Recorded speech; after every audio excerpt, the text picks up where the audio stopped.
Bonsoir et merci d'être aussi nombreux à cette séance des Jeudis de Lima qui reçoit un invité du trimestre de marque, le professeur Alain Touraine, qui va nous parler ce soir au cours de cette, conférence sur la question de la problématique de la démocratisation du monde. L'Institut du monde arabe, évidemment, dans le cadre de cette séquence appelée l'invité du trimestre, va recevoir d'autres personnalités. Je vous renvoie évidemment au programme. Je ne vais pas détailler toutes les grandes figures, toutes les personnalités qu'on a reçues par le passé et que, évidemment, on va recevoir. Juste un petit mot avant de passer le micro à Bernard Lebrun pour vous dire que Alain Touraine est un habitué de l'Institut du monde arabe. Il est venu à plusieurs reprises ici, il a participé à des tables rondes, mais ce soir, il est notre invité principal, la personnalité donc, avec laquelle on va essayer d'éclairer un certain nombre de questions et de mettre l'accent sur cette problématique qu'il a choisi de traiter, la démocratisation du monde. Je rappelle que la semaine prochaine, on va aussi traiter d'une question peut-être qui recoupe indirectement celle de ce soir, c'est la question de la laïcité, citoyenneté et démocratie avec un panel de chercheurs, de penseurs sur la question de la laïcité qui est un thème évidemment d'actualité. Voilà. Je remercie encore une fois le professeur Alain Touraine d'être parmi nous. Je remercie Bernard Lebrun qui est grand reporter à France 2 qui aussi a participé nombreuses fois à des animations, à des rencontres, débats ici à l'Institut du monde arabe. Voilà, je vous souhaite une bonne soirée et puis à toi Bernard. Merci Mahati. Masal Khair, Maraba et Sana Saïda, puisque c'est la première fois, en tous les cas pour 2014 et pour ma part, que j'ai le plaisir de revenir vous voir à l'Institut. Bonsoir, donc bienvenue et bonne année à tous. Bonsoir professeur. Bonsoir. Très heureux de vous retrouver ici. Moi aussi. Je voudrais personnellement dédier cette soirée à deux hommes, deux amis. Je pense en particulier aujourd'hui, jour d'ouverture du procès de l'assassinat de Rafik Hariri à La Haye. Je pense en particulier à un ami qui était historien, comme le professeur Touraine et comme moi aussi, et c'est Samir Kassir. Samir Kassir a fait ses études à Paris et je pense particulièrement à lui aujourd'hui, 9 ans après son assassinat. Je voudrais aussi saluer la mémoire de mon confrère. Il y a 2 ans, le 11 janvier, à Homs, mon ami et confrère Gilles Jacquier a été tué en faisant son travail. Comme beaucoup d'autres, qui depuis ces 3 années de printemps arabe ont lutté pour la liberté, ont lutté pour la liberté d'informer, qu'ils soient journalistes professionnels, intellectuels, citoyens, militants, citoyens en charge de ces médias sociaux qui ont tant compté pour ce printemps arabe. Voilà. Et c'est à eux qu'on va dédier cette soirée ce soir. J'ai la chance d'avoir un point commun avec le professeur Touraine, c'est d'être né dans cette région étrange qui s'appelle le département du Calvados. Le Calvados n'est pas qu'une boisson, c'est aussi une terre d'histoire, c'est la Normandie, et le professeur Touraine y a vu le jour il y a 88 ans. Il est donc historien, normalien de formation, et puis Il nous a tous beaucoup influé pendant nos études, bien sûr, avec ses grands travaux de sociologie. Le professeur Touraine, il a inventé quelque chose avant les gauchistes de mai 68. Il a inventé cette position d'intellectuel établi. Qu'est-ce qu'était un établi ? On a un peu oublié aujourd'hui quelle pouvait être sa fonction au cœur de l'université et au cœur de la recherche. Eh bien, le professeur Touraine a montré le chemin dès 1947-1948 en s'établissant volontairement au cœur des mines du nord de la France. Il est allé comprendre sur le terrain, dans l'action, et c'est ce qui définit toute sa sociologie, le mouvement, l'action. Et il est allé vivre et partager la vie de ses mineurs pour entamer ses grands travaux de sociologie. En 1950, il est entré au CNRS. Il est tellement brillant qu'en 1952, il est boursier et part à Harvard. Et en 1964, il soutiendra sa thèse de sociologie. Le livre qu'il publie, et qui s'appelle, sans doute un peu par provocation, La fin des sociétés, est un livre fondamental. Le professeur vient de nous annoncer qu'il serait traduit en espagnol grâce à un éditeur mexicain. Mais comme si l'argent manquait aujourd'hui pour les travaux de cette qualité, il manque nombre de traductions de cet ouvrage qui est si important. Pourquoi il est important ? Parce que le professeur, il annonce qu'une ère s'achève. Il annonce la fin du monde social, la disparition des acteurs sociaux. Mais il demeure optimiste. Et c'est rare dans notre climat extrêmement décliniste, et particulièrement en France. Il parle d'un monde unique, global, mais multiple. Et c'est de cette richesse qu'il tire tout son optimisme. Et dans cette multiplicité, non seulement il y a les régions, les sociétés, les cultures, la géographie, mais il y a aussi la société que nous constituons tous. Et la jeunesse demeure un élément moteur de cette société et de son évolution. Et le professeur nous en parlera plus longuement tout à l'heure. Déterminisme historique, le professeur y tient. On a souvent qualifié ses travaux d'actionnisme, tant il est déterminant pour lui que dans l'action et dans le mouvement, le sociologue aille chercher les évolutions de cette société, et on y reviendra là aussi tout à l'heure. Le professeur dit qu'il n'y a plus d'acteurs, au pluriel.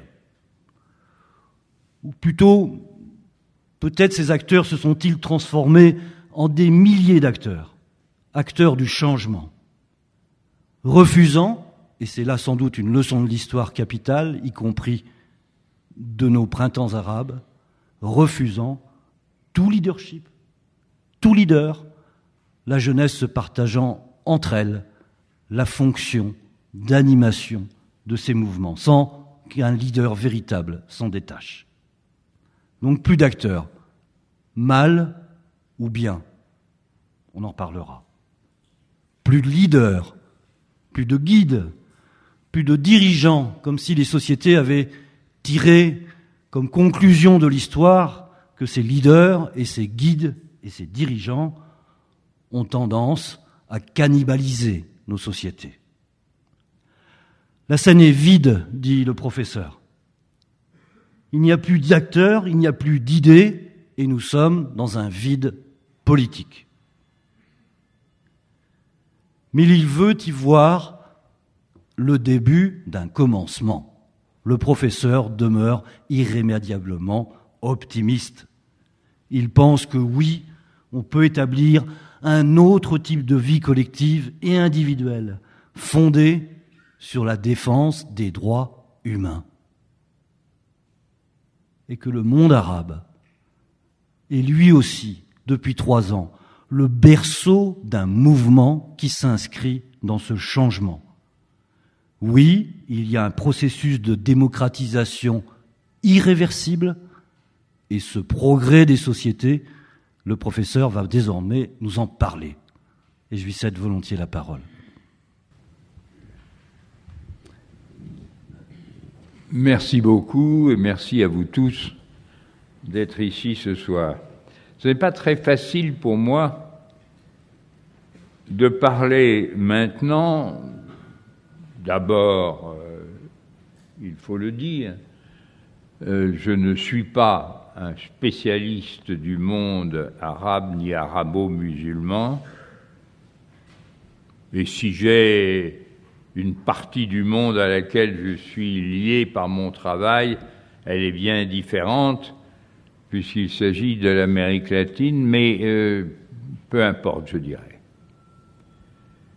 La difficulté que je rencontre, c'est que, en effet, je suis arrivé après une certaine phase dans ma vie, après, disons, une quinzaine d'années de travail et de publication, à faire des propositions et maintenant je suis en train d'essayer d'exploiter ces idées générales et je m'en excuse, mais en 2 minutes je vais, comme cela vient d'être fait d'ailleurs, c'est une très bonne introduction, je vais essayer de vous dire le problème que je me pose ou que je vous pose, en espérant que vous allez vous le poser à vous-même et apporter des réponses qui ne sont pas forcément celles que j'apporte moi-même, ce qui n'est pas contradictoire, bien au contraire. D'abord, en effet, mais je n'ai pas de moyen de faire autrement, j'ai parlé de fin des sociétés. Bon, il faut dire ce que ce mot signifie. Ça ne veut pas dire qu'il n'y a plus de société. Je comprends les gens qui s'inquiètent sur ma santé mentale. Bon. Je veux dire ceci, qui se dit très vite et très simplement. Les civilisations, les sociétés, les êtres humains produisent en utilisant des ressources et des techniques, produisent des pratiques de l'agriculture, du commerce, de l'industrie, de tout ce que vous voudrez. Mais les êtres humains font autre chose de plus que de créer des pratiques. Et vous le savez bien, puisque vous et moi avons le grand privilège de faire partie de l'espèce animale qui dispose du langage. C'est-à-dire que non seulement nous créons des pratiques, mais nous créons du sens à ces pratiques. Nous créons, pour parler simplement, des interprétations de ce que nous faisons. Et ceci est quelque chose de très marquant. Toute grande civilisation emploie un certain langage. Prenons les cas qui nous concernent le plus directement, c'est-à-dire qui sont les cas les plus récents. Dans le monde occidental, le monde arabo-musulman, vous vous en apercevrez tout de suite, a ici une histoire profondément différente. Mais beaucoup d'autres mondes aussi. Dans le monde occidental, la grande affaire, ce que nous appelons d'une certaine manière le début des temps modernes, ça a été la disparition de la société pensée, lue, organisée en termes religieux. Et par quoi avons-nous remplacé le langage religieux? Ça, c'est, quand on s'intéresse au monde occidental et au rôle qu'il a joué de son côté dans le monde entier, il faut répondre évidemment à cette question. Il n'est vraiment pas très difficile d'y répondre. Le monde occidental, d'une manière très claire et systématique, a remplacé la recherche religieuse du sens, ou la recherche du sens dans un langage, dans un domaine, dans un champ de référence religieux, nous l'avons remplacé par la recherche du sens défini en termes politiques. Et ne prenons qu'un auteur, parce qu'il est connu de tout le monde, et qu'il y a un certain accord pour dire qu'il a été un peu le premier grand penseur qui a affirmé ça, et son livre principal est bien connu, même si son nom est utilisé d'une manière quelquefois bizarre. Il s'agit de Machiavel, Italie, Le Prince, mais aussi ses travaux sur la première décade de Tite-Live et aussi d'autres, en particulier la longue histoire de Florence. Mais je pourrais dire Thomas More, mais en Angleterre, mais je pourrais dire Jean Bodin, dans le cas français. Et puis, si vous prenez la période qui suit, tous les grands noms de la pensée sociale ou philosophique sont des gens qui pensent en termes politiques. Hobbes, Locke, voilà des noms qui pèsent lourd. En voilà un qui pour les Français pèse, ou en voilà deux qui pour les Français pèsent encore au moins aussi lourd, Montesquieu et surtout Jean-Jacques Rousseau.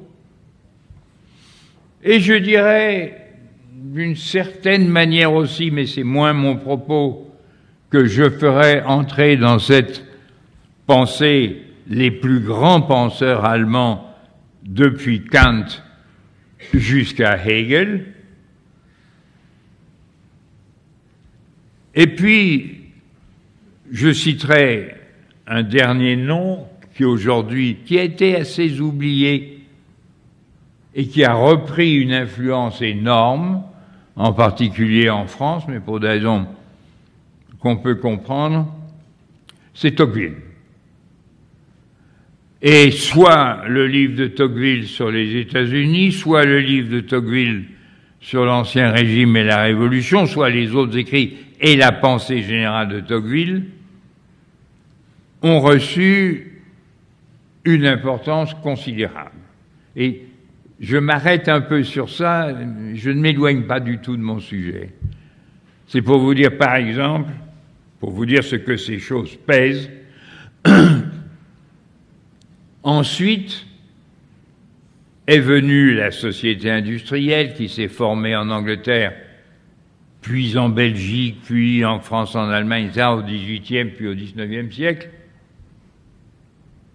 Et là, à ce moment-là, on s'est mis à parler du social en termes, j'allais dire, en termes sociaux.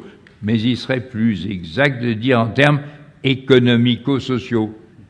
Et beaucoup d'entre vous, quand ils étaient à l'école, ils ont entendu cette vision de la société qui est, il y a une base, qu'on appelle quelquefois l'infrastructure, mais des bases, des fondements qui sont économiques, sociaux, les ressources, en effet, et à partir desquelles se construit une politique, des idéologies, des débats, des lois, des cultures, qui sont tous dominés par une pensée en termes économico-sociaux. Que ce soit les grands penseurs qui ont créé l'économie politique, surtout anglais, au XIXe siècle, que ce soit Marx et tous les gens qui, dans toutes les parties du monde, et en particulier en Europe, ont développé des pensées marxistes, mais aussi bien dans des pensées qui ne sont ni d'un côté ni de l'autre, comme Keynes, en Angleterre, au moment juste après la grande crise, avec son grand livre étant de 36, la grande crise étant de 29, nous avons tous, y compris les historiens français d'il y a 50 ans ou 80 ans, qui ont renouvelé pas mal nos études historiques, ce qu'ils ont dit, c'était laisser de côté le politique, les événements, laisser de côté les personnages. Fernand Braudel écrit un énorme livre de 1000 pages. Il ne l'appelle pas « Histoire de Philippe II d'Espagne », il l'appelle « Histoire de la Méditerranée », c'est-à-dire des courants d'échange de la Méditerranée comme lieu où se forment, à partir des ressources des empires espagnols et portugais, puis hollandais, puis finalement, c'est eux qui ramènent la mise anglais, qui va donner naissance à la grande puissance britannique du XIXe siècle qui va dominer le monde. Voilà. Et donc, je dirais, ça peut me servir de point de départ, je dirais, toutes les civilisations ont à la fois créé des pratiques et des interprétations de ces pratiques, selon un principe très simple.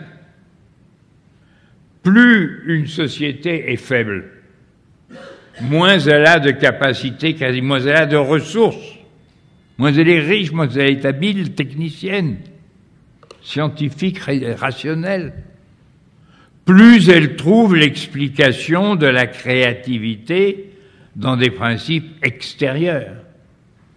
Le ciel, Dieu, le destin, la nation, l'avenir, les événements, les interventions, ou les catastrophes naturelles d'ailleurs, tout ce qu'on voudra.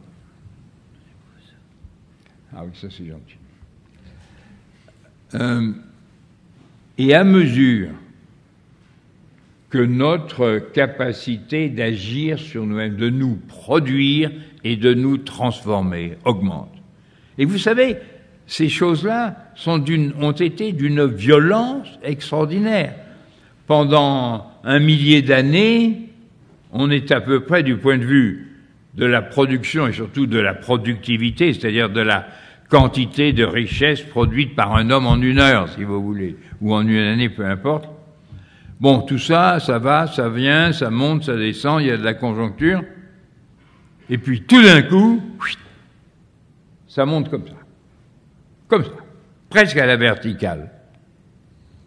C'est un économiste français qui avait expliqué ça de la manière la plus visible, Jean Fourastier, et il avait montré des schémas, comment, évidemment, en l'espace de 50 ans, rien du tout. Vous avez eu une telle montée que le niveau de vie, c'est-à-dire l'ensemble des ressources disponibles, avait été multiplié par 4, 5, 10, ce qui ne s'était jamais produit. En bien et en mal. Tout ça produisait aussi bien des armes que des machines ou des livres. Mais enfin, c'est ce que l'homme fait. On dit l'homme est un homo faber. L'homme est ce qu'il fait. L'homme est un homme ouvrier. Vous voyez, c'est une pensée qui correspondait exactement à ce type de société industrielle. Le grand personnage à ce moment-là, c'est, si vous voulez, je dirais, l'ouvrier au sens général, qui peut être l'ingénieur, qui peut être l'ouvrier, qui peut être l'entrepreneur, mais celui qui fait, celui qui transforme le monde d'une manière qui n'avait jamais été réalisée avant. Dans cette partie du monde. Et nous avons, et je vais m'arrêter sur cette introduction, parce qu'il faut se dépêcher quand même, ceci ne veut pas dire, et voilà le problème, ceci ne veut pas dire que cet Occident a été l'idéal, que cet Occident n'a eu que des créations extraordinaires. L'Occident a cru ça. L'Occident a dit, la modernité, c'est moi. C'est pas compliqué, vous voulez savoir ce que c'est que la modernité? C'est moi. Regardez ce que je fais, faites comme moi, rattrapez-moi, et tout ira bien pour vous. Cette vision, je dirais, bien sûr qu'elle était fausse, mais je dirais quand même, plus honnêtement, qu'elle était scandaleuse. Parce que la réalité était vraiment très, très différente. Et je vais fixer là mon point de départ. Qu'est-ce que nous avons vécu jusqu'à ce moment-là? Nous avons vécu, premièrement, cette montée de la modernité dont je viens de parler et que je vais définir immédiatement de manière plus précise en disant la modernité, c'est le triomphe de l'universel. L'artisanat fabrique des objets un peu particuliers, la science établit des lois, utilise des processus qui sont universels. Il n'y a pas de chimie allemande, même si les Allemands ont fait beaucoup en chimie. Il n'y a pas de physique anglaise, même si les Anglais ont fait beaucoup en chimie. Il y a la chimie, et qui est vrai en Chine aussi, ou en Inde, ou en Égypte, ou en Turquie, où vous voudrez. Ou en France, évidemment. Ça, c'est un aspect, et je vous demande de retenir ce que je dis en ce moment, parce que je vais, dans quelques instants, définir mon problème à partir de là.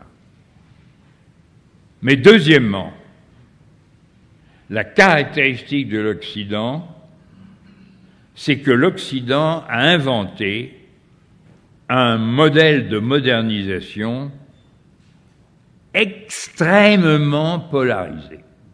Je veux dire, très peu de très riches qui ont tout, les armes, le pouvoir, l'argent, la culture, tout, avec des sommets brillantissimes, l'Italie du XVe et XVIe siècle, la cour de Louis XIV, l'Angleterre victorienne, tout ce que vous voudrez, les États-Unis aussi.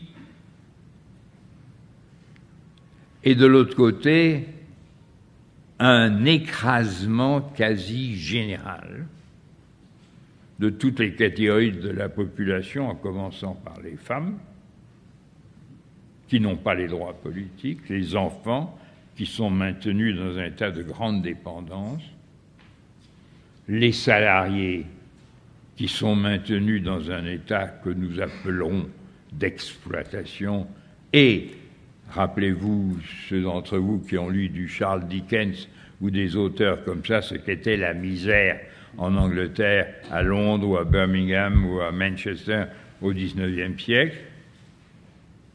Et puis, troisième élément, cette puissance et modernité de l'Occident a permis à l'Occident de s'emparer de la plus grande partie du monde, soit sous forme de la colonisation, soit antérieurement déjà sous forme de l'esclavage et de la traite que d'autres avaient pratiqué avant, mais n'empêche que les grandes villes européennes atlantiques, espagnoles, françaises, anglaises, Bordeaux, Nantes, Liverpool, etc., Barcelone, toutes ces villes-là se sont enrichies de la traite.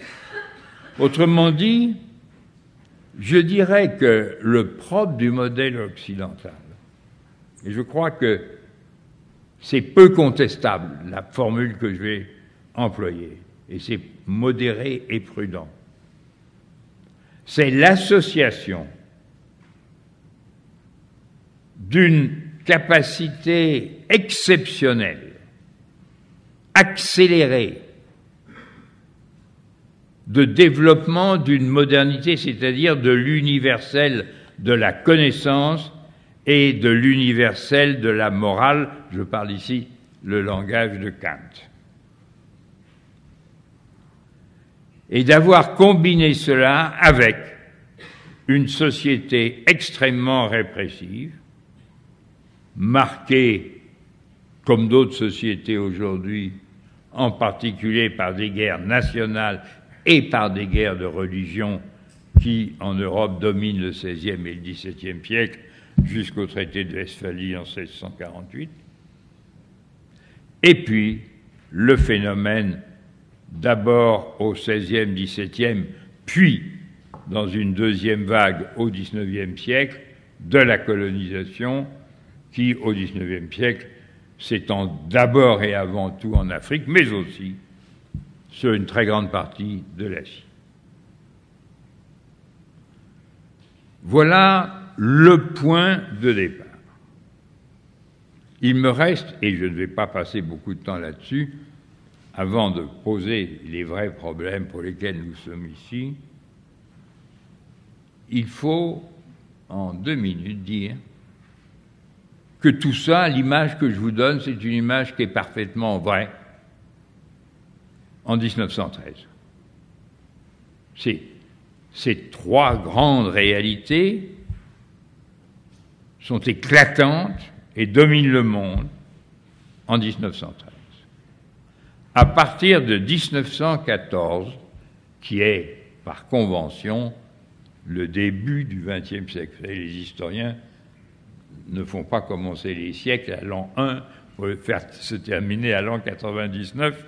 Pour ce qui est du XXe siècle, nous sommes en général d'accord pour dire le XXe siècle a commencé le 3 août 1914 et il s'est terminé, vous savez aussi bien que moi quand, et j'y reviendrai dans un moment, ça s'est terminé exactement 2 siècles après la Révolution française, c'est-à-dire en 1989. Et je retiendrai en 1989 2 événements qui annoncent le monde dont je vais vous parler plus longuement très vite, qui est la chute du mur de Berlin et qui est Tiananmen. Et après ça, laissez-moi vous citer simplement 2 choses pour voir de quel côté on va. Chute du mur de Berlin, Tiananmen, une série de mouvements qui aboutissent, ne discutons pas les mots, à ce qu'on appelle le ou les printemps arabes, expression qui n'est certainement pas très juste, mais qui est importante parce que c'est quelque chose qui a commencé, qui n'est pas terminé et qui va durer probablement tout le siècle. Et puis, je m'arrêterai au moment où nous sommes avec le dernier grand événement à mes yeux qui indique la naissance de ce monde, de ce siècle nouveau, le 21e où nous sommes entrés, 2013, la mort de Mandela, c'est-à-dire la lutte victorieuse d'un homme qui croyait à la lutte armée, la suppression par la négociation de l'apartheid et ce que vous avez constaté comme moi, le fait que le personnage le plus admiré, respecté du monde entier au moment où nous sommes, où nous étions, c'est ce Mandela qui a passé 27 ans en prison, qui aurait pu être condamné à mort et exécuté, qui n'a pas résolu les problèmes économiques, mais qui a, j'y reviendrai longuement dans un moment, qui a mis au premier rang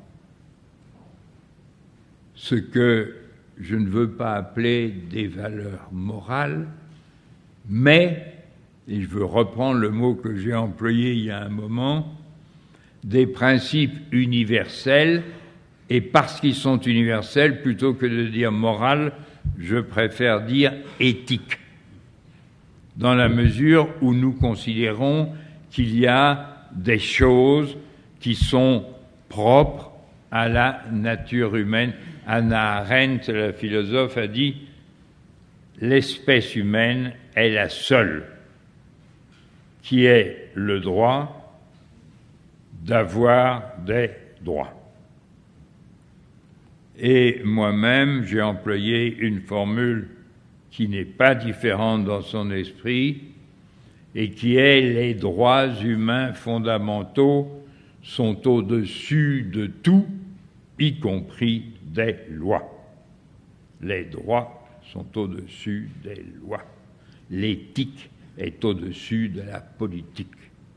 Ce qui n'est pas quelque chose qui se disait il y a 200 ans ou il y a 100 ans, mais c'est quelque chose qui va caractériser, qui commence à caractériser le monde dont je vais maintenant vous parler. Merci, professeur. Attendez, ça c'est le début. Mais on est bien d'accord. Il nous reste 35 minutes à peu près. Il me reste 35 minutes. Mais afin que vous vous reposiez un peu, je vais faire un peu de lecture. Vous citiez Nelson Mandela.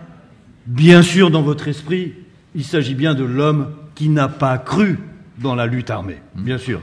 On a entendu. Qui a cru jeune. Qui a cru jeune, qui a été formé par les Algériens de l'Aïlen en Éthiopie, et qui a été formé au tir au fusil. Il paraît qu'il était plutôt bon. Il était plutôt bon.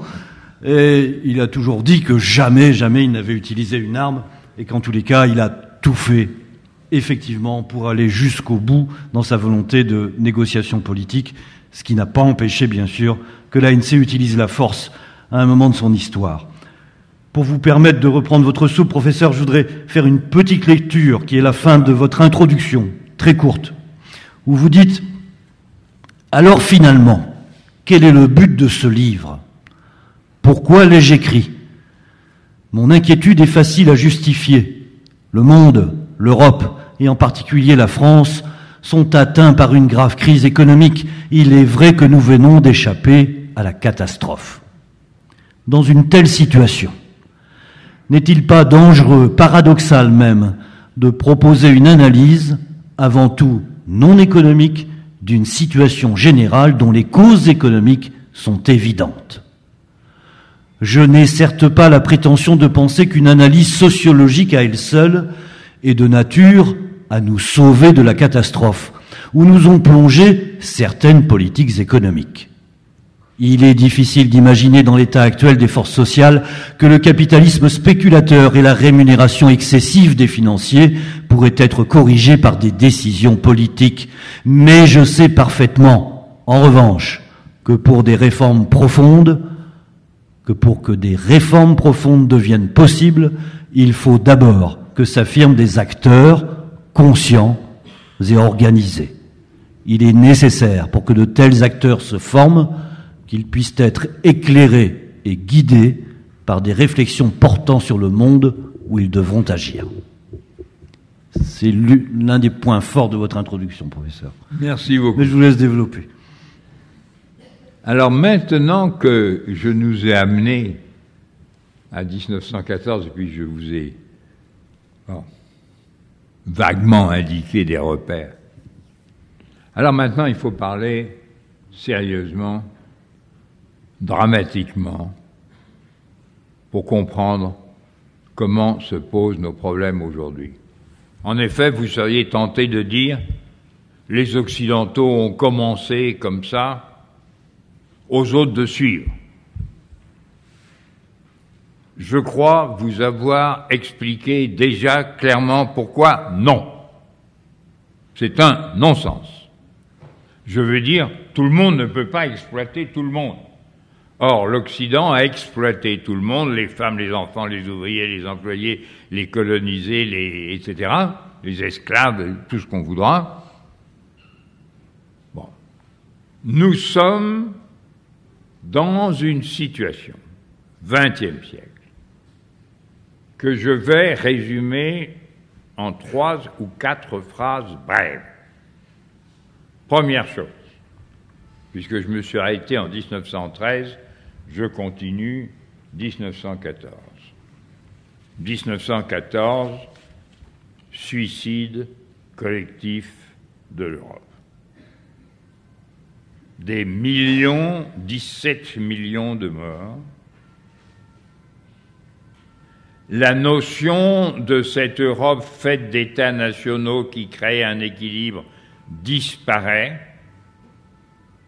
Et secondairement, j'y reviendrai dans 3 minutes, 1 minute, révolution soviétique. Vous avez la crise de l'État-nation qui a été pendant 5 siècles le grand instrument, avec quelquefois des empires, comme l'Empire russe, comme l'Empire turc, et surtout comme l'Empire anglais.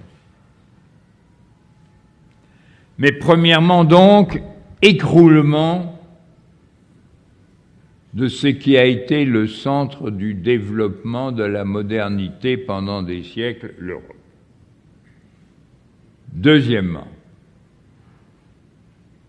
il y a, oui, dans ce début du XXe siècle, une forte montée d'un grand mouvement qu'on peut appeler mouvement ouvrier, syndicalisme, mais aussi parti socialiste, anarchiste, communiste, et qui aboutit rapidement, puisque la révolution soviétique est de 1917, qui aboutit rapidement, c'est-à-dire dès 1920-21,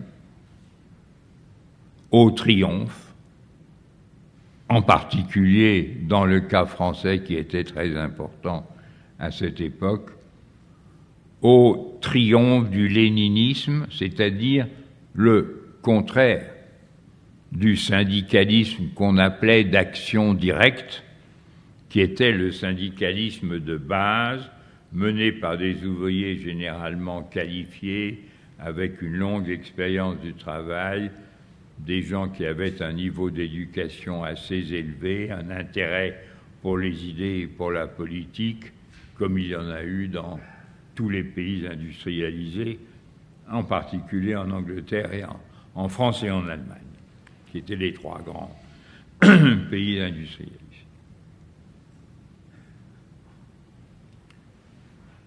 Ce que nous avons vu,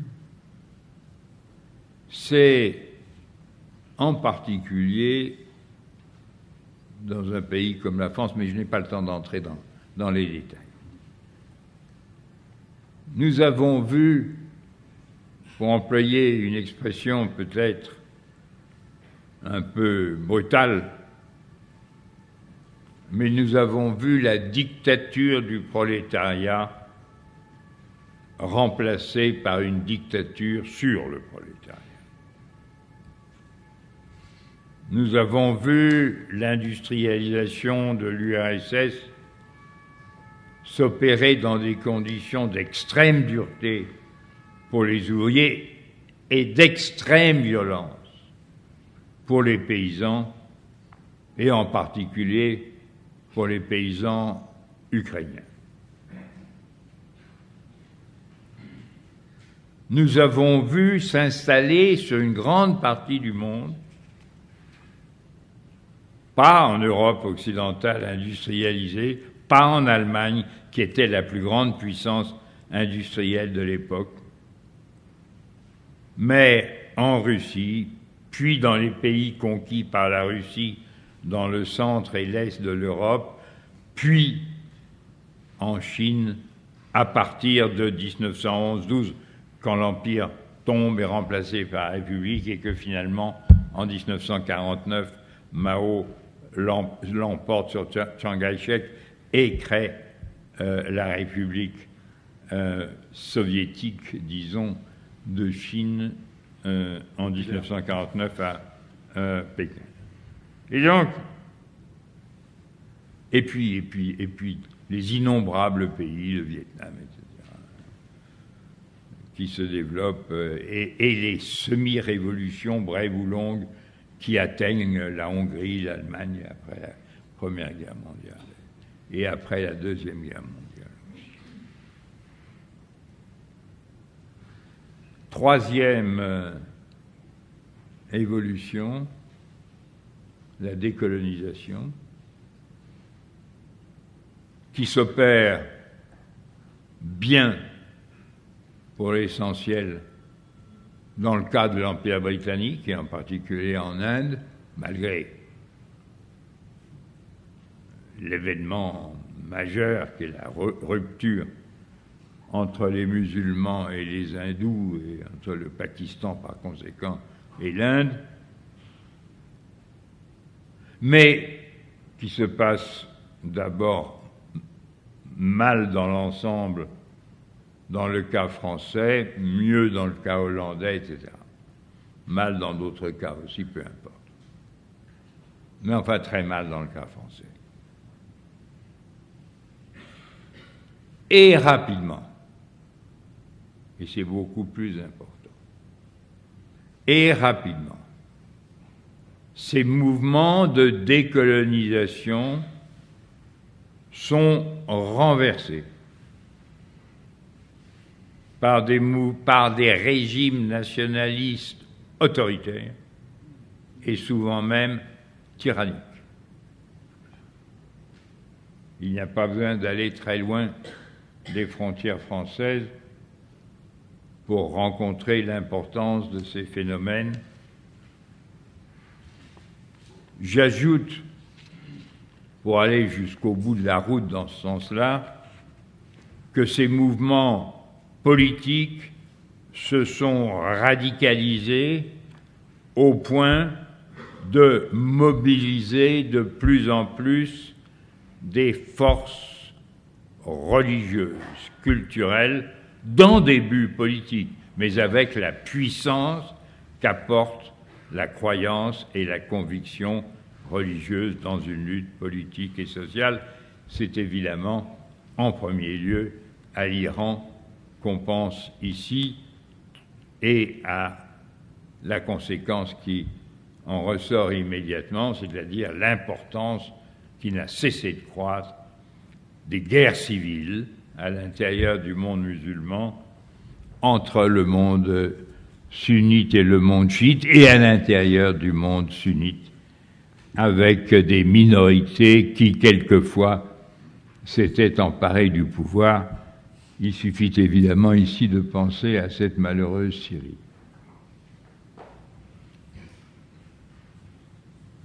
Je m'en tiens là et je dis ceci.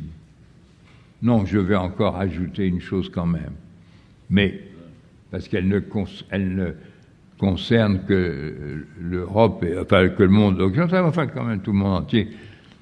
Si, une chose sur laquelle j'ai beaucoup insisté dans mon livre précédent, et que je vais dire d'une phrase aussi, le capitalisme industriel qui avait fait la puissance de l'Occident a été renversé 2 fois en un demi-siècle, a été renversé par le capitalisme financier spéculateur. 1929, 2007, 2008, avec tout ce que ça entraîne comme conséquence, et je n'ai pas besoin de vous dire qu'on pourrait, en faisant une exception pour l'Europe des années 30 années après la fin de la guerre, 45-75, les fameuses 30 glorieuses dont parlent les Français, qui ont été le meilleur moment de l'histoire, la création de la Sécu, la redistribution des revenus, l'amélioration des droits sociaux, le début de la reconnaissance des droits culturels comme les droits des femmes, des droits des minorités, etc. Bon. Mais j'arrive à la fin du XXe siècle, et là, je vous dis, le modèle occidental non seulement s'est écroulé, mais derrière lui, il n'y a que des ruines. Ruine du capitalisme industriel, ruine des nations tuées, détruites par 2 guerres les plus violentes que l'histoire ait connues, ruine du mouvement ouvrier manipulé et tyrannisé par des pouvoirs totalitaires, ruine des mouvements populaires de décolonisation et nationaux, ou religieux, ou ethniques, peu importe, ou linguistiques, peu importe, tout ça étant respectable, sous la direction d'une nouvelle génération de dictateurs et de tyrans. Je dirais, oui, le monde occidental a gardé des éléments qui ont diminué avec l'appauvrissement dû à ces crises gigantesques, parce qu'il a fallu que les gouvernements jettent des milliards dans les mains des banques et des grandes entreprises pour éviter une crise générale, et que l'argent a été pris évidemment là où il était, c'est-à-dire dans la poche des braves gens, et qui a entraîné ce phénomène, et ça suffira pour définir la situation dramatique où nous sommes, ce mouvement d'augmentation des inégalités qui va en sens exactement inverse de ce que nous avions fait pendant la période précédente. Et voilà maintenant dit ceci. L'écroulement du monde occidental à travers les guerres, les crises, les soulèvements, fait que non seulement l'Occident ne va pas dire « suivez-moi, c'est moi qui marche devant », il ne marche plus devant du tout, c'est la partie du monde qui se développe le moins, en tout cas l'Europe. Les États-Unis, ça se débrouille beaucoup mieux, grâce à la technologie moderne. Grâce aussi, il faut le dire, au gaz de schiste. Mais surtout grâce à la technologie moderne.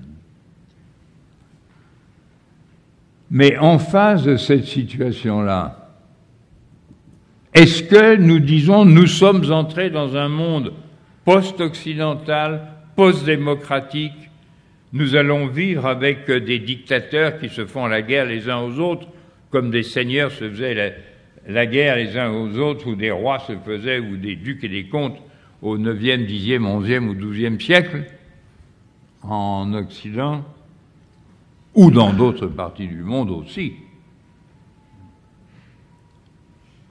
La question est posée.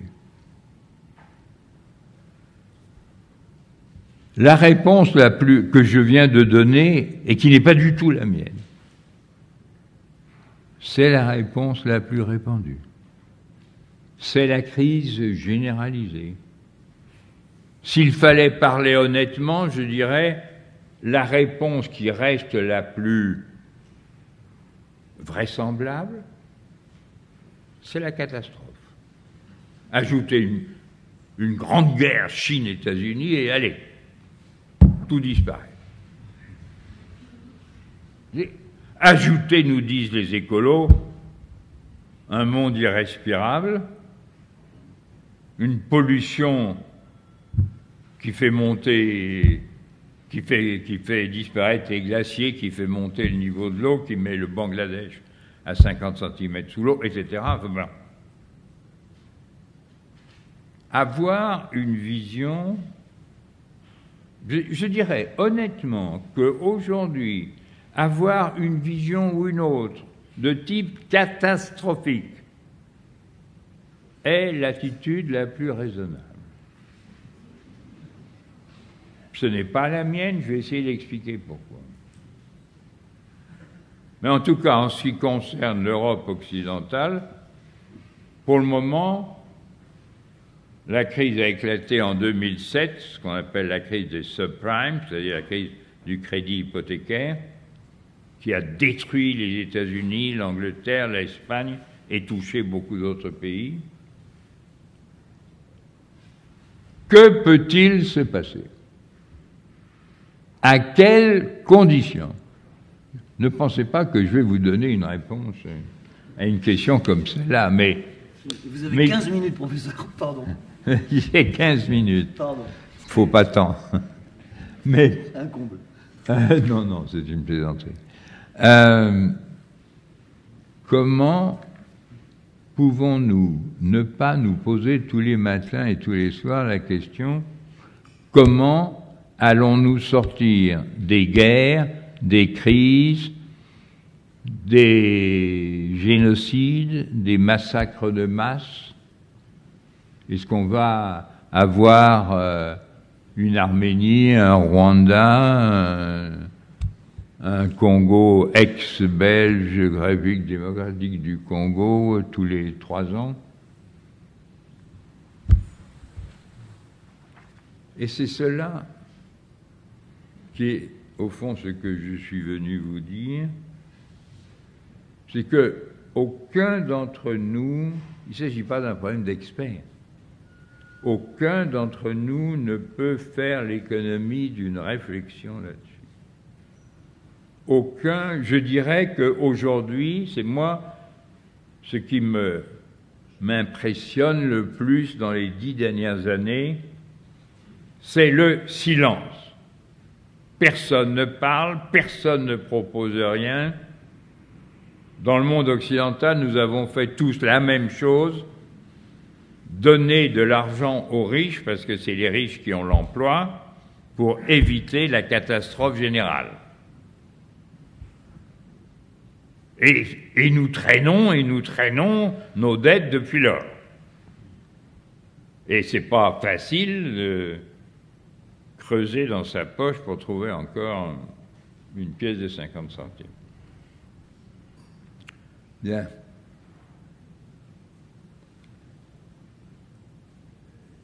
Je propose, au fond, 2 idées majeures. Je vous propose 2 idées. Ça ne veut pas dire qu'il n'en faut pas d'autres, bien sûr que si. La première, qui est celle à laquelle je tiens le plus, à cause de mes origines.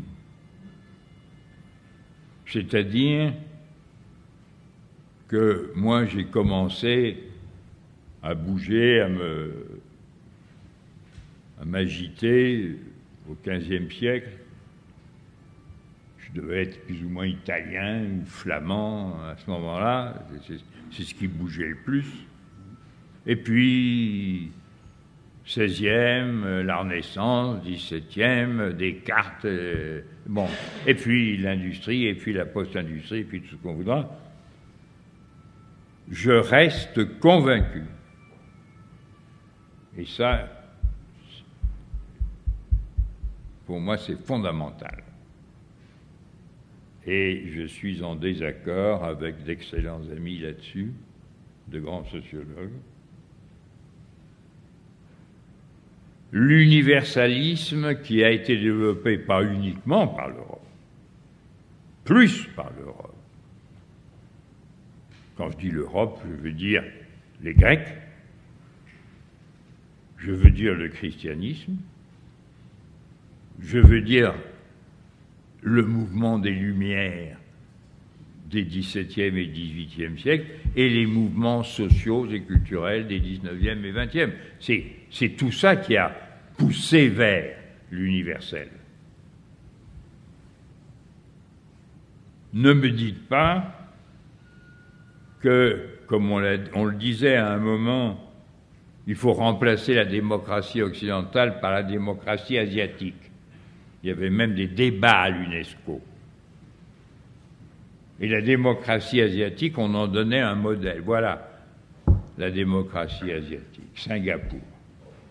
C'est quand même pas mal de choisir une dictature pour définir une démocratie. Alors on est devenu un peu plus raisonnable. Et en même temps, d'ailleurs, dans cette partie du monde dont on parle assez peu, il y a eu des progrès formidables. Pensez à l'évolution de la Birmanie. Pensez à l'évolution de la Malaisie, de Singapour même. de Timor oriental, de bien d'autres. Et dans ce coin-là, si je peux dire, des transformations aussi de l'Australie. Donc, si vous voulez, je vois bien que ça bouge de beaucoup de côtés, mais je refuse de croire qu'on peut trouver une solution en renonçant à ce qui a été l'apport des grandes religions, des grandes sagesses, des grands mouvements scientifiques ou des grandes pensées, qui est l'universalisme de la condition humaine. Et comme je me trouve être français, je trouve que les Français ont trouvé des mots qui sont très bien. Pour nommer tout ça, on peut changer un peu, mais pas trop. Quand les Français ont dit liberté, égalité, fraternité, c'est pas mal du tout. Et vous pouvez remplacer fraternité par solidarité, ou vous pouvez le remplacer par dignité, mais tout ça, c'est la même chose. Et par conséquent, ces mots-là, c'est solide comme du marbre, c'est solide comme du roc. Et je dis donc, première conclusion, et que je vois dans le monde entier aujourd'hui l'appel à l'universalisme qui est dans ces trois mots-là, qui est dans le mot-clé, le mot démocratie. Ça veut dire que tous les hommes naissent et vivent libres et égaux en droit, D-R-O-I-T-S, première phrase de la Déclaration française des droits de l'homme et du citoyen, votée le 26 août 1789. Maintenir l'universalisme qui s'est développé dans bien des parties du monde, peut-être plus en Occident et en Chine, qui s'est développé en tout cas à travers l'islam, à travers le bouddhisme, à travers le taoïsme, à travers des grandes pensées. J'hésiterais à y incorporer le confucianisme qui est davantage, je dirais, une philosophie sociale du maintien de l'ordre et de l'intégration sociale, comme nous en avons beaucoup de philosophies en Occident et même dans la sociologie classique. Et puis la deuxième chose que je dois dire, que je veux dire, c'est ceci. Cet universalisme occidental, je veux dire, qui a pris ses formes les plus arborescentes, les plus développées en Occident, mais que vous trouvez partout, cet universalisme, il doit être combiné à la diversité des histoires et des cultures, et il doit être dirigé contre un adversaire précis que je vais appeler les modernisateurs qui se sont emparés pour leur profit de la modernité, que ce soit des classes dirigeantes, des princes, des militaires, tout ce que vous voudrez, des polices politiques. Et donc, je dirais, ce qui me semble certain, c'est que l'histoire du XXIe siècle va être avant tout l'histoire de la résistance et de l'extension de l'universalisme qui s'est formé d'abord en Europe, mais qui avait des bases, des racines un peu partout. Et deuxièmement, la formation, non pas d'autres modernités, ce qui ne veut rien dire, il y en a une et il n'y en a pas 50, mais d'autres voies de modernisation qui sont aujourd'hui, comme je viens de vous le dire, dominées par le pouvoir autoritaire et qui est encore, dans certains cas, totalitaire, de dirigeants qui sont soit financiers, soit politiques, soit religieux, soit tout ce que l'on voudra. Ou un mélange des trois. L'histoire du XXe siècle sera cela. Je dis de même que l'histoire de l'Occident, depuis, disons, 1688, ce que les Anglais appellent the Glorious Revolution, la première grande révolution démocratique d'Occident, et surtout depuis 1789, un peu précédée par l'indépendance américaine et suivie par l'indépendance des colonies espagnoles d'Amérique, cet universalisme va se lier, et là je veux être précis, au mouvement social et politique qui sera de type démocratique, c'est-à-dire dirigé contre l'appropriation de la modernité par ceux qui disent « c'est moi qui la réalise, elle m'appartient ».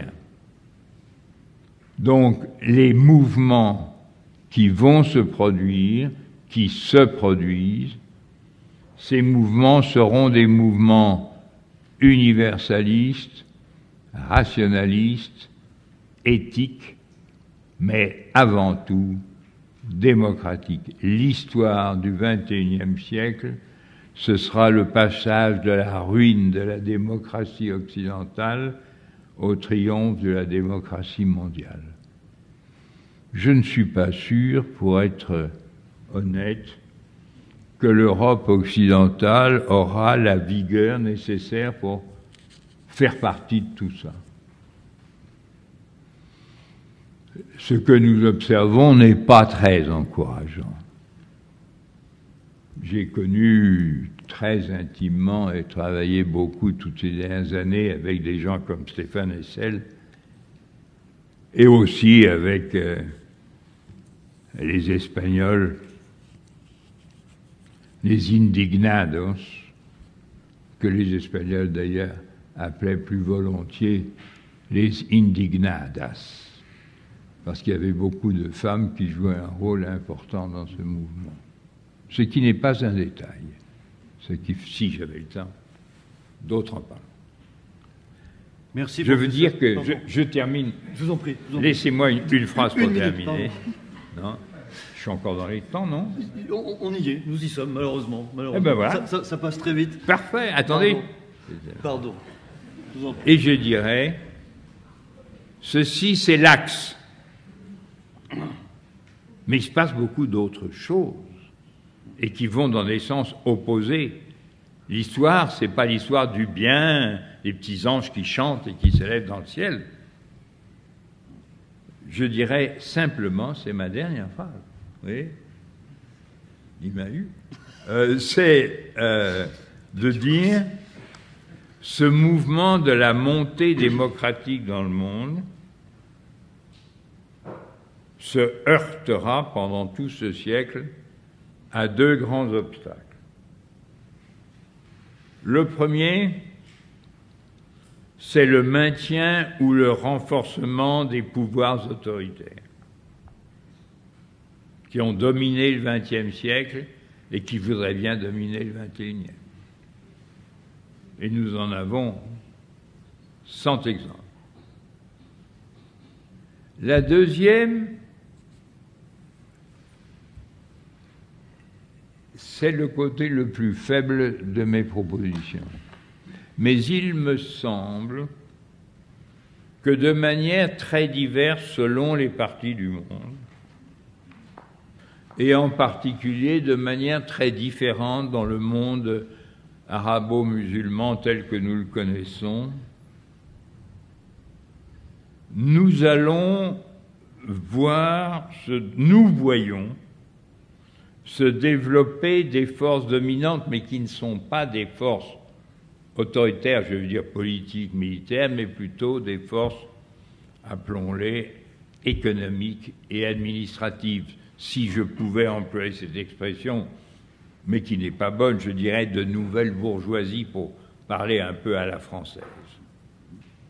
Songez à l'image que nous donnent les pays du Golfe, à l'image que nous donne la Russie, à l'image que nous donne la Chine. Alors, comme ce sont des grands pays, tout ça, ils ne nous montrent pas des millionnaires, ils nous montrent des milliardaires.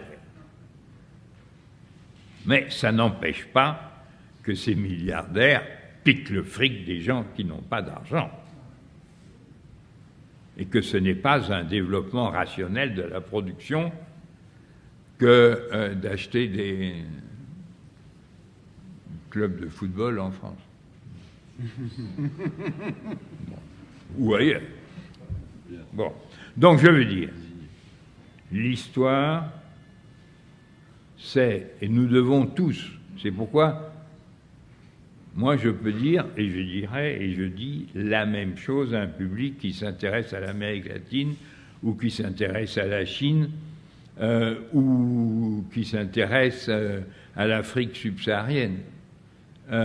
Dans toutes les parties du monde, c'est le même schéma général d'analyse.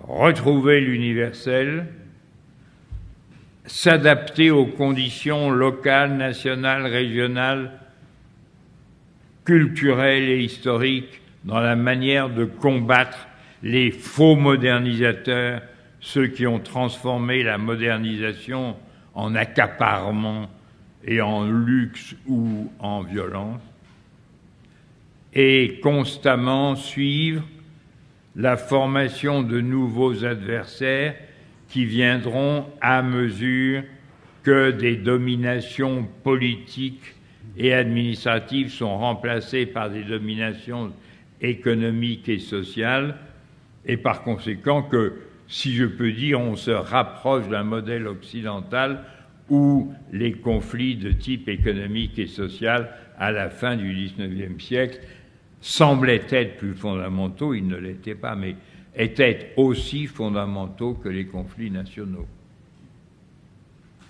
Voilà peut-être de quoi réfléchir pendant la fin de cette soirée. Merci beaucoup, professeur, de nous rendre la parole. Merci.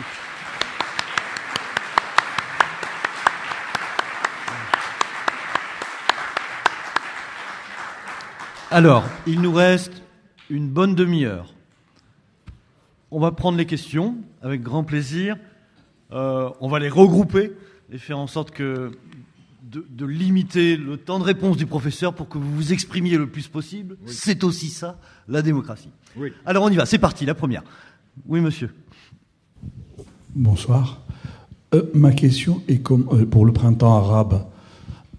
Vous avez, bon, moi je l'appelle la carotte arabe, c'est pas grave. Comment se fait-il que les monarchies ont résisté? Parce que dans les pays arabes, il y a beaucoup de monarchies. Donc ma première question, c'est comment la monarchie a résisté. Ma deuxième question, c'est pourquoi les Occidentaux, ou disons les démocraties, n'ont pas donné l'asile, son nom m'échappe, de la personne qui a dénoncé les infiltrations sur le plan Internet et les écoutes téléphoniques des États-Unis, et que la Russie lui a ouvert les portes. Et ma dernière question, comment se fait-il que les gens réagissent au printemps arabe? Pardon? Monsieur Assange. Voilà, monsieur Assange. Snowden, il y a deux. Il y a le Suédois, il y a l'Américain. Oui, absolument. Et ma troisième question, comment se fait-il qu'il y a autant de gens qui s'immolent en Occident et que personne n'ait réagi comme ceux qui se sont immolés au printemps arabe? Merci, monsieur. Une question par personne, s'il vous plaît, et des questions, des véritables questions. On y va. Une deuxième personne. Madame, s'il vous plaît. M'en donnez pas trois à la fois. Non, non, non. Bonsoir.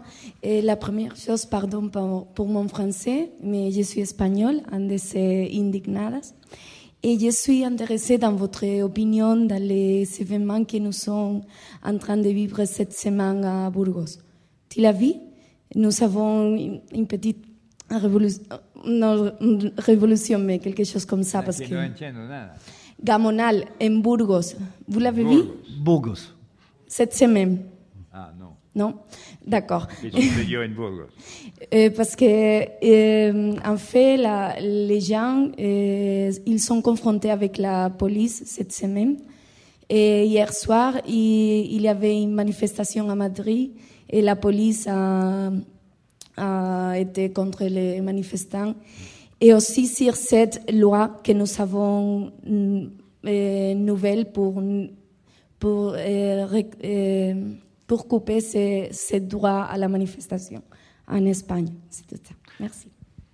Et pardonnez-moi, mais quelle est la raison et le motif du soulèvement de Burgos? Quelle est la raison? Parce que, en fait, c'est un peu compliqué, mais c'est une histoire immobilière. C'est les mairies qui veulent construire un parking, mais c'est un quartier ouvrier et ils ont d'autres besoins. Ils ont prononcé des expulsions. Ouais, c'est ça. D'accord. Ok. Merci beaucoup.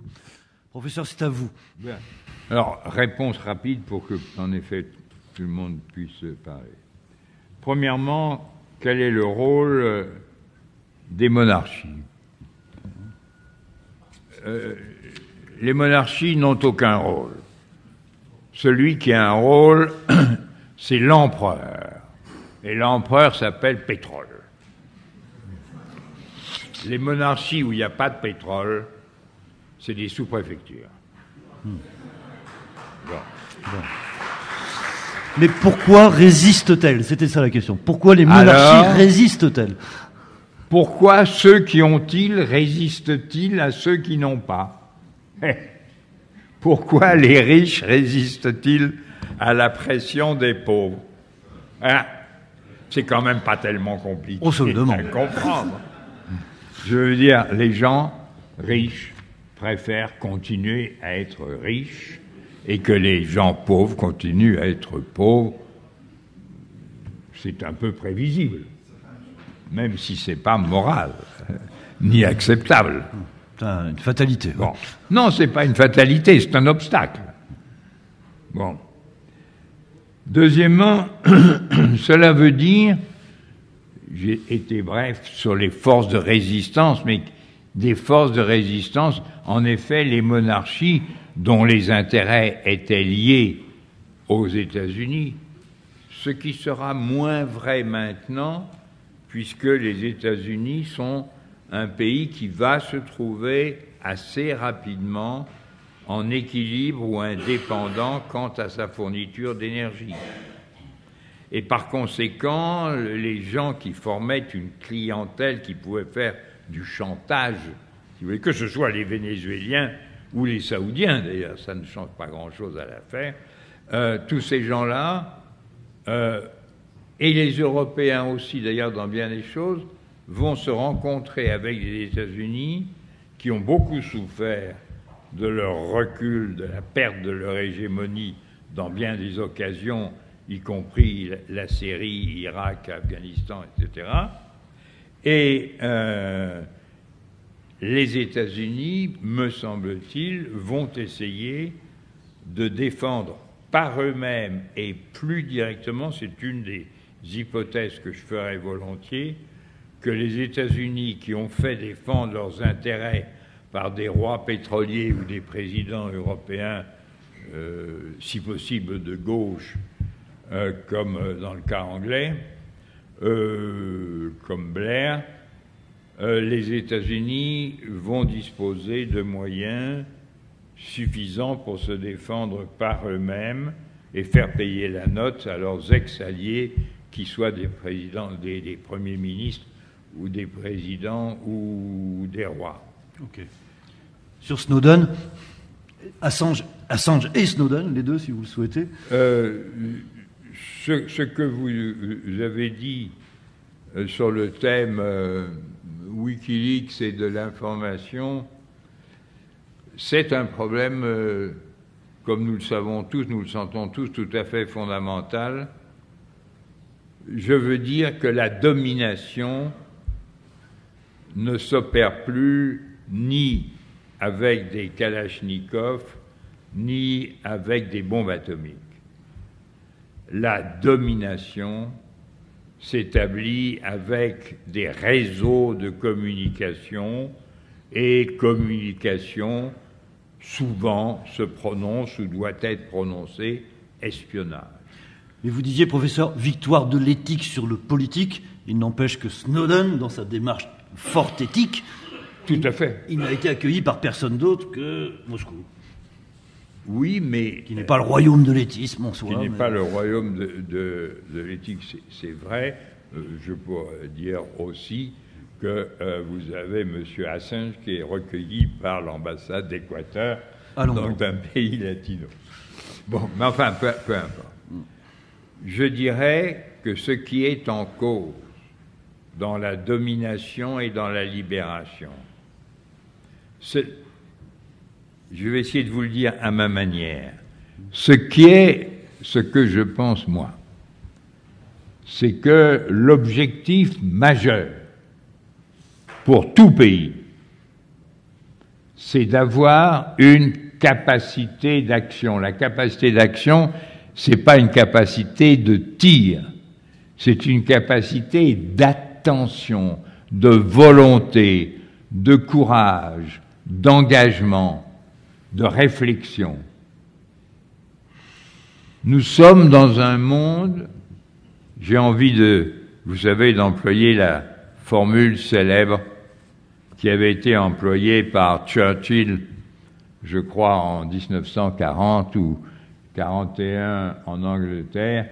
Il s'était adressé aux pilotes de la Royal Air Force, les pilotes de chasse anglais, et il leur avait dit « Jamais le sort d'un aussi grand nombre de gens n'a été sauvé par un aussi petit nombre de volontaires. » Je dirais que c'est une des formules que j'aime bien. Nous sommes entrés non pas dans des sociétés de masse, nous sommes entrés dans des sociétés de volontaires. J'ai commencé à vous dire, nous sommes entrés dans le monde nouveau par ceux qui ont détruit le mur de Berlin, par l'homme en chemise blanche qui est devant le char, qui entre sur la place de Tiananmen et qui risque sa vie, le char à 3 mètres de lui. Aussi, Mandela a risqué sa vie, d'autres l'ont risqué aussi dans différentes parties du monde et l'ont perdu dans le cas de Martin Luther King et de bien d'autres, dans bien des pays. Et par conséquent, ce côté volonté, courage, conviction, réflexion est quelque chose d'absolument... il ne s'agit pas d'amener les grandes masses défiler sur la place rouge ou verte ou jaune. Il s'agit c'est déjà beaucoup mieux d'avoir des volontaires sur la place Tahrir au Caire, ou en Tunisie ou ailleurs. Mais cela veut dire, et ça me semble être nouveau, que la liberté, comme on l'a bien su au moment des grandes révolutions, dépend du courage, de la conviction, de l'éthique, et l'éthique comporte le courage, de l'éthique des gens. Moi, qui était trop jeune pour faire la guerre de 39-45, j'ai une conscience très forte que j'ai eu une vie normale, je veux dire de travail, de famille, parce que un certain nombre de gens, certains que j'ai connus personnellement, très consciemment ont engagé et ont sacrifié leur vie pour ça. Je me rappelle très bien d'un de mes amis qui avait 50 plus que moi et qui était dans la division Leclerc et qui me disait « Reste à travailler, passe tes examens, entre à l'école normale, etc. » Moi, je me bats pour que tu puisses faire ça. Et il s'est fait tuer. Alors, eh bien, je dirais la même chose si j'étais soviétique, ex-soviétique, et si j'étais tunisien, et si j'étais égyptien. Enfin, c'est pas les exemples qui manquent. Nous avons besoin de vivre une vision volontaire. J'oserais presque dire, quoique je n'aime pas le mot, mais une vision héroïque du monde. Il est mort suffisamment de millions et de dizaines de millions de gens victimes pour qu'on ait besoin de gens qui ne soient pas des victimes mais des combattants. Alors en ça, professeur, l'Espagne montre le chemin, le mouvement des indignés. Peut-être le sacrifice total n'est pas nécessaire. Peut-être que collectivement, ensemble et en nombre, on peut faire évoluer les choses. C'était la question de madame sur ce qui se passe à Burgos. Alors, je vais vous donner, je n'ai pas de réponse stricte sur ce point-là, mais je veux vous dire ceci. Je ne connais pas l'Espagne comme vous, mais un petit peu. Et une chose qui nous frappe tous, c'est que si je prends les trois grands pays, appelons ça du sud de l'Europe, c'est pas tout à fait juste. Je veux dire l'Espagne, l'Italie, la France. La situation la pire, c'est bien clair, c'est l'Espagne. Ensuite vient la situation de l'Italie, pas de croissance du tout pendant 10 ans, un endettement énorme et les fameux spreads, les taux d'intérêt extrêmement élevés. La France, moins atteinte. Or, aujourd'hui, je dirais, quel est le pays des trois qui est le plus malade? La France. Et ensuite, l'Italie. Et le moins malade, l'Espagne. Je veux dire, parce que l'Espagne avait 200 ans de retard. Elle était restée en dehors de l'Europe au XVIIIe, au XIXe et au XXe siècle. Et que le miracle espagnol a été en partie artificiel, mais en partie réel. Je veux dire, les Espagnols se sont modernisés à tour de bras. Et ils ont transformé leur pays, ils ont fait preuve de volonté. Et si vous prenez, Madrid, mais si vous prenez, je connais un peu mieux Barcelone, si vous prenez, vous voyez que là, je prends l'exemple de Barcelone, c'est une ville qui est caractérisée par un haut niveau de conscience d'elle-même. Que ce soit la nature de son club de football ou que ce soit les instituts de recherche sur elle-même qui ont été créés au nom de la Catalogne à Barcelone. Autrement dit, c'est un pays qui réfléchit, qui veut. L'Espagne, elle en a pour 10 ans, pour 15 ans, mais elle s'en sortira. Allez, on reprend une salve de questions. Monsieur, je vous en prie. Il est 8h05 et nous avons jusqu'à 8h15, 8h20. En fait, monsieur, comment vous expliquer que les Américains, les Européens ne soutiennent pas vraiment le printemps arabe, à mon sens? Parce qu'en fait, en Égypte, ils ont aidé le général Sissi un militaire a fait un coup d'État. Il voit mal le printemps arabe, en fait. La démocratie dans le monde arabe, peut-être il fait peur. Il dit les Arabes, il faut mieux un dictateur militaire qu'un État civil. Ce que je vois vraiment, le cas de la Syrie aussi, les silences internationaux, des massacres, 200 000 morts, 10 000 réfugiés politiques à l'intérieur et à l'extérieur de la Syrie. Et voilà l'exemple. 2 millions de réfugiés. Voilà. 2 millions. Voilà. Enfin, 9 millions de gens déplacés. Alors, une autre question. Oui, madame. Vous madame, à l'écharpe rouge. Je vous en prie. Attendez, vous allez prendre le micro, pardon. Bonsoir, et tout d'abord, je tiens à vous remercier pour ce discours très passionnant et captivant. Donc, voilà, donc pour revenir au fait, effectivement, donc à ces phénomènes de société que vous décrivez, enfin, sur le temps. Je vais essayer d'être brève. Donc effectivement, pour le siècle à venir, comme vous disiez, donc malgré la crise économique, même si elle a débuté aux États-Unis, les grands experts géopoliticiens américains, j'ai lu un livre il n'y a pas longtemps, américain, qui dit que encore pendant tout le siècle prochain, même s'il y a des émergences de nouvelles forces, et on le sent, l'Amérique dominera, parce qu'elle domine toujours les océans, elle est partout dans toutes les mers, etc. Donc par sa culture, par sa façon d'être et tout, elle continuera à faire ça. Moi, ma question est la suivante, c'est où trouver l'universalisme, d'accord, l'éthique, d'accord, mais où trouver justement les principes, qui seront les moteurs de tout ça. Moi, je vous dis une chose, mon expérience personnelle, vous savez, je suis pas tombée la dernière pluie, je travaille à un niveau scientifique très élevé, et je passe mon temps en scientifique, et je passe mon temps en Occident, à un niveau très élevé, à me battre entre médiocrité et ignorance. L'éthique, elle n'est pas vue.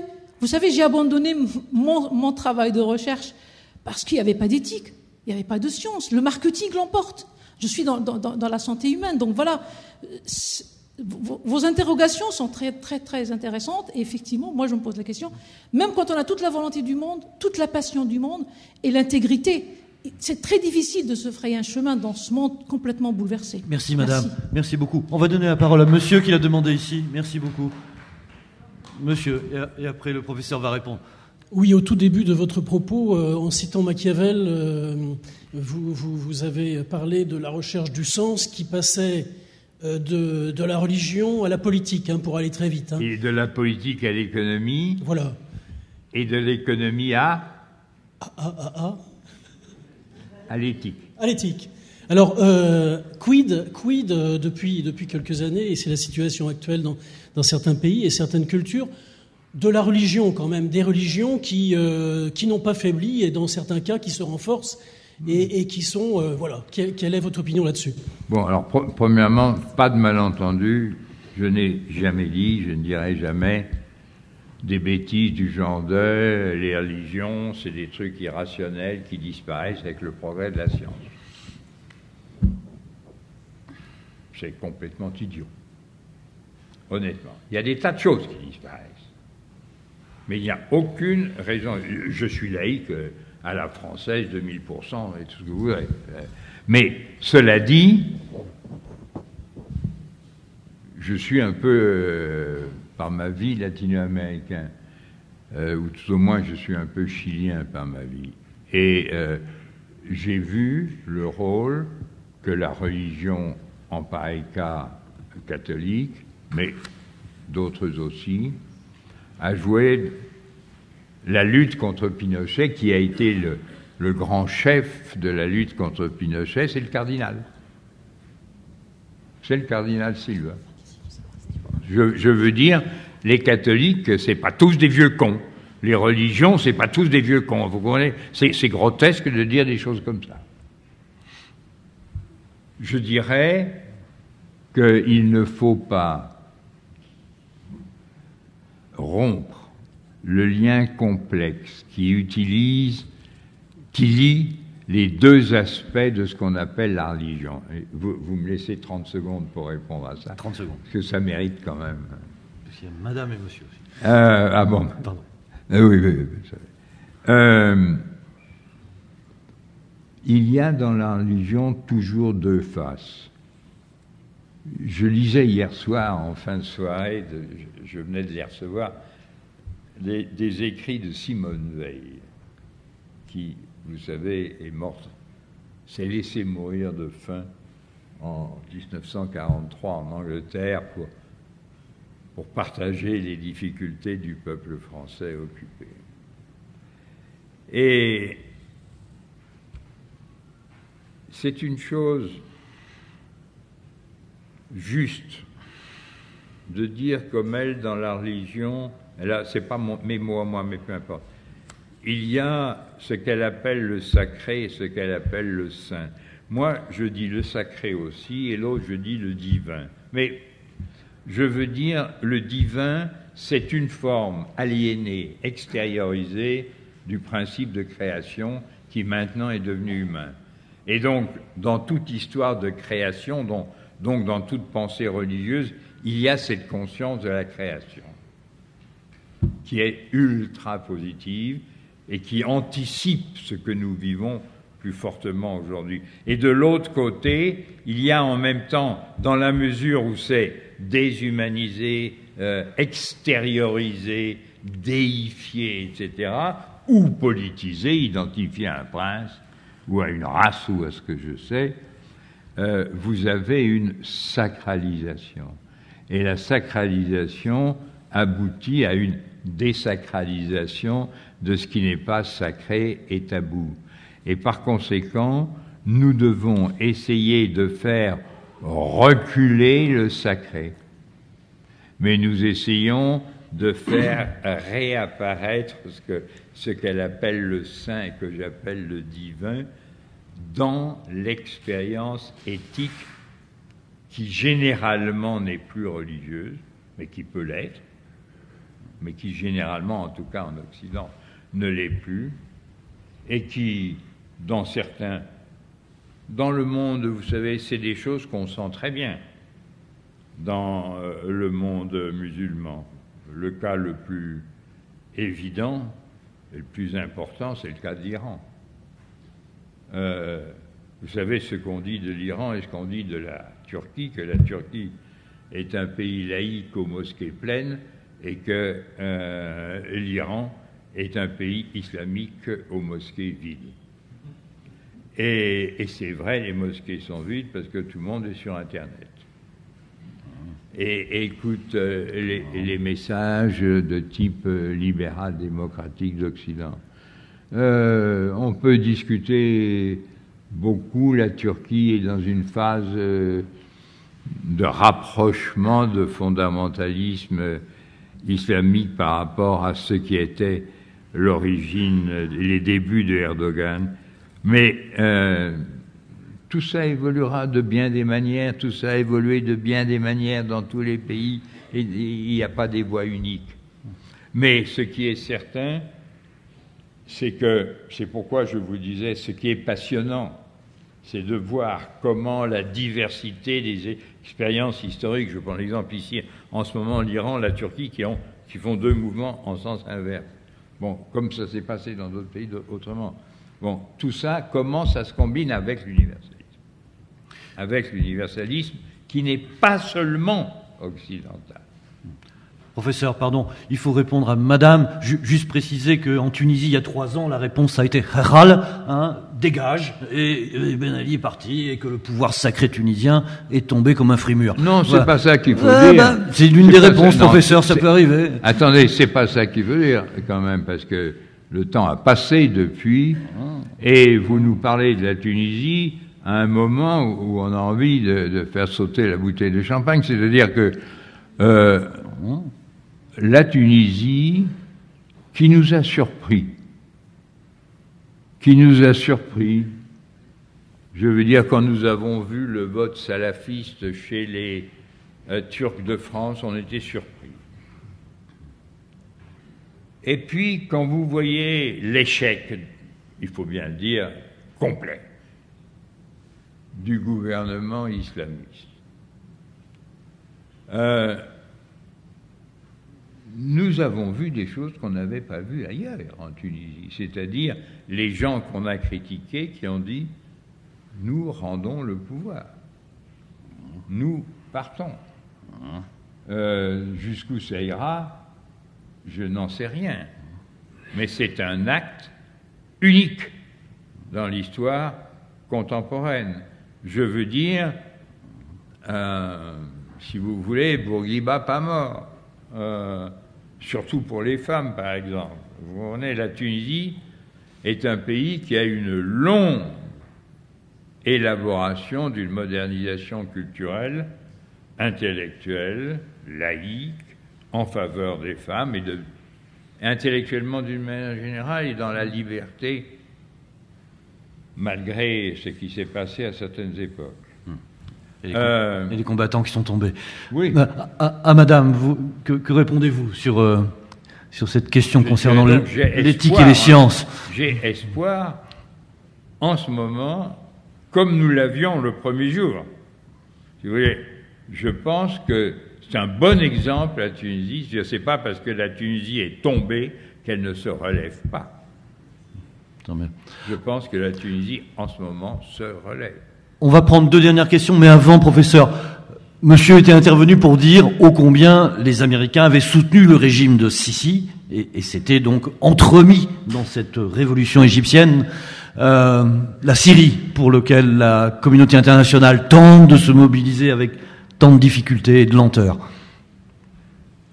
Ceci est une autre affaire. Ne mélangeons pas les deux choses. Les liens entre l'armée égyptienne. Vous savez que les subventions à l'Égypte, en grande partie à l'armée égyptienne, des États-Unis, c'est quelque chose comme le numéro 2 dans les crédits après Israël. Oui. Je veux dire, le lien entre l'armée égyptienne et les États-Unis était un lien puissant, je veux dire, à cause de l'importance du canal, évidemment, mais pas seulement, à cause de toute la région et de l'attitude d'autres pays. Deuxièmement, quand même difficile d'évoquer ça sans parler de ce qu'on peut appeler quand même, en tout cas de mon point de vue, l'échec que je crois on peut appeler général des frères.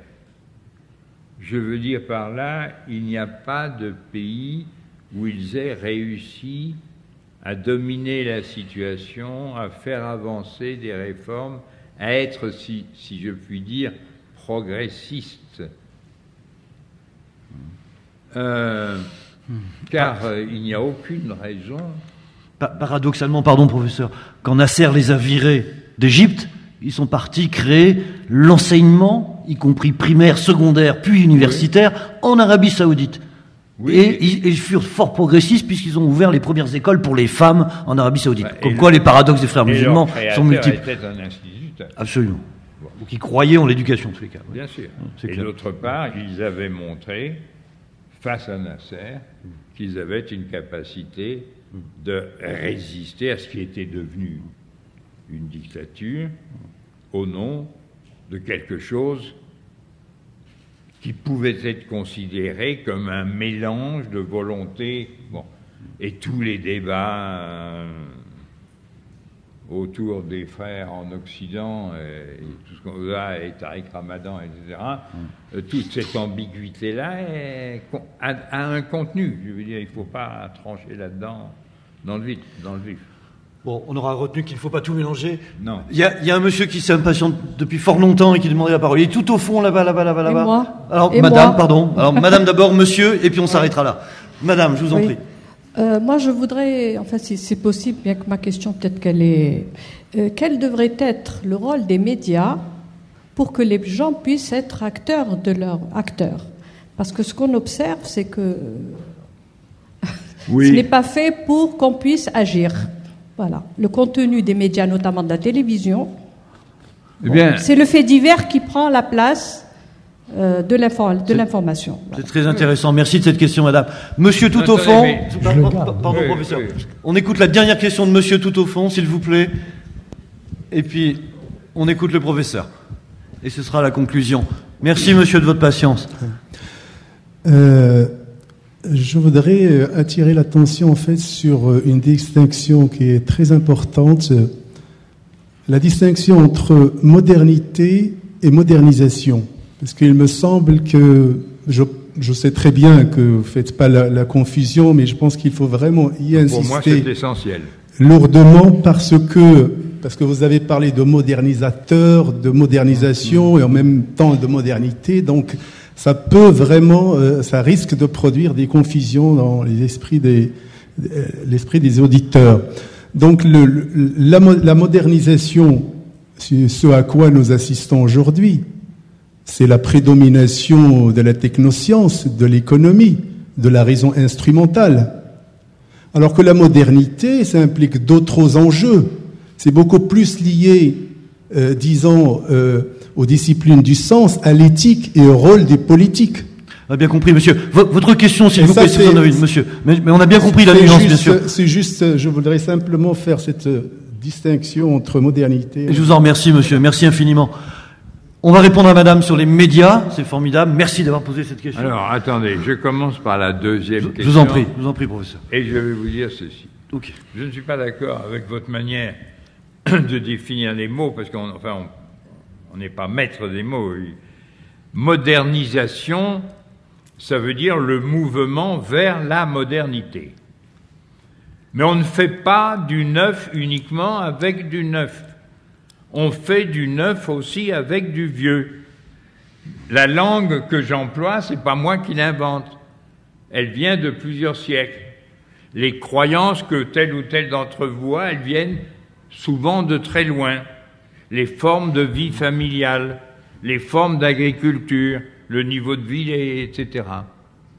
Bon. Autrement dit, la modernisation consiste à combiner le neuf absolu qu'est l'universel avec du vieux qui se réutilise, se transforme. Les ethnologues ont consacré de grands travaux à ce qu'ils appellent la réinterprétation du passé dans le futur. Et tous les pays sont pareils. Tous les pays utilisent, par exemple, les Égyptiens vont aller utiliser l'histoire de l'Égypte et des pharaons et des temples pour parler de leur avenir. Ou les Américains, ou les Français, ou les Japonais, ou les Coréens, ou qui vous voudrez, ou les Persans. Bon. Donc là, ce que j'ai voulu dire, et ce que, comme définition, je dirais, du XXe siècle, c'est que les modernisateurs, au lieu d'être des instruments au service de la marche vers la modernité, ont abandonné l'universalisme de la modernité pour tout consacrer leurs forces et tout donner à ce qui est le pouvoir de ceux qui dirigent la modernisation, c'est-à-dire les princes, les dirigeants, les militaires, les savants quelquefois, mais quand même pas très souvent, mais les dirigeants économiques ou les banquiers, etc. Donc il faut toujours, et je suis d'accord avec vous là-dessus, que la modernisation soit subordonnée à la modernité. Deuxième chose, le thème des médias. C'est un grand thème et que j'ai déjà touché un tout petit peu en disant ceci. La grande différence avec la société industrielle, c'est que dans la société industrielle, nous étions dominés, exploités, utilisés essentiellement dans le type de travail qui transformait des biens. Aujourd'hui, nous sommes dominés dans tous les domaines et essentiellement dans deux qui sont essentiels. Le premier, c'est en effet la communication. C'est les médias.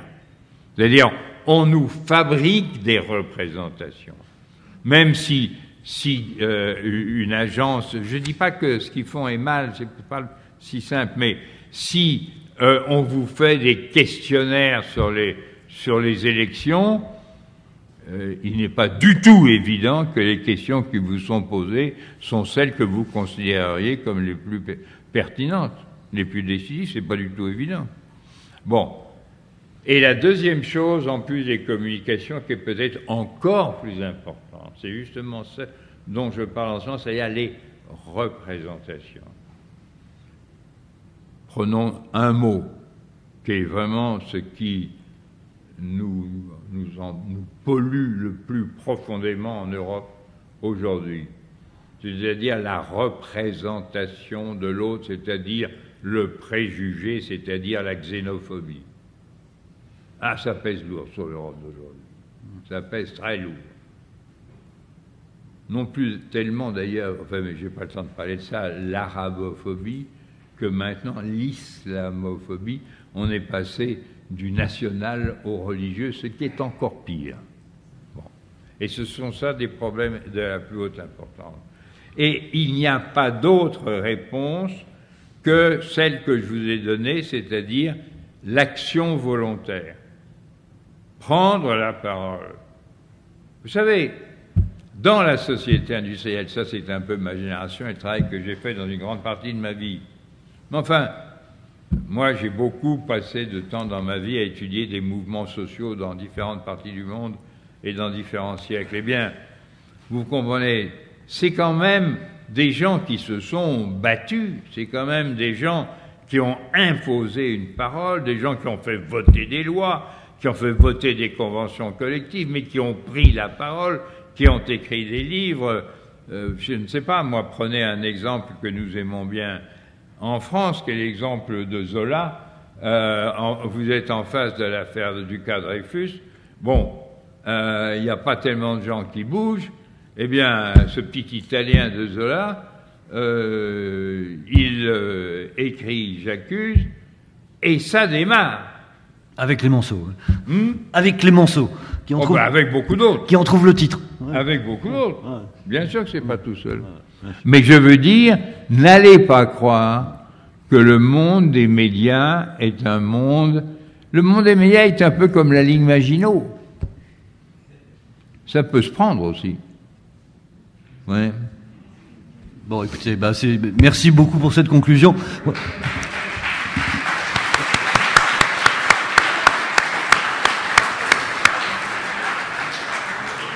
Juste vous dire, mesdames, messieurs, et merci beaucoup, que le livre de Monsieur Touraine est en vente à la sortie de la SAD, si vous le souhaitez, et il peut même vous le dédicacer. Merci mille fois, bonne soirée, au revoir.